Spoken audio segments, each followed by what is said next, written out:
and welcome. I'm Jeno and this is Crypto Monkey episode 2, where the crypto world gets roasted, toasted, and occasionally emotionally damaged.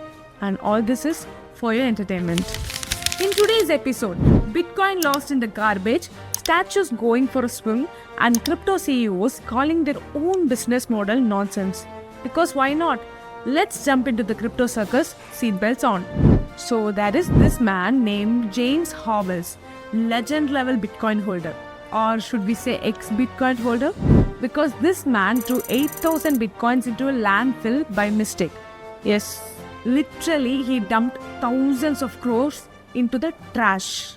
Now for the last 10 plus years, he's been trying to dig it out from the landfill. Applied for permission, offered millions, brought in drones, AI, and bro even planned to hire dogs trained to sniff electronics. But unfortunately, the authorities were like, no sir, the environment is more important than your Bitcoin. Howells finally gave up the digging. Apparently, finding lost Bitcoin is tougher than getting a UPI refund from a failed transaction. So now he is doing the next best thing, launching a token based on his sad story. It's called, "Hey, I lost my Bitcoin, please buy this token to share my sorrow." So basically, in short, Bitcoin is gone. Now the man is monetizing the trauma. Smart or shameless move? Well, let's see soon. Honestly, sometimes I wonder why I didn't invest in Bitcoin back in 2010. Then I remember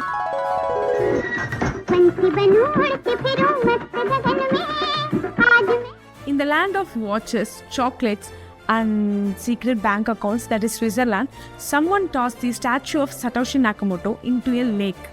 Apparently, crypto art now needs swimming lessons. This statue was a tribute to the mysterious creator Satoshi Nakamoto, Batman of crypto world. So clearly, someone who was not a big fan of Bitcoin, he tossed the statue into the lake. So the statue was fished out, a little cracked but still standing steady. Same like our crypto portfolio after a 30% dip, bruised, confused, but still alive. To make things interesting, the artist group offered 0.1 BTC as a reward, which at today's price might just cover a week's worth of Swiggy orders. Anyway, the statue is back. Message is clear. You can drop your statue anywhere and it may return. But your intraday losses? Sorry, it won't. Solana co-founder Anatoly Yakovenko recently called meme coins nothing but digital slop. Harsh but accurate. He compared them to loot boxes in mobile games. You keep spending, hoping for something rare, but end up with digital junk. Basically, your portfolio becomes a trash collection of JPGs with hats. This is his opinion, not mine. Spare me in the comments, please. So here is the twist. 62% of Solana's app revenue come from wait for it, it's meme coins. So yeah, the man publicly called it trash, but privately rolling in that money. Then okay, we listen and we don't judge. It's like gym owner saying I hate samosas while secretly running a samosa stall outside the gym. So this is crypto world logic. This is garbage, but it's our garbage because it pays well. And that's a wrap for this week's crypto saga. See you in next week. Until then, bye from the team, and don't forget to like, subscribe and share it with your crypto friends.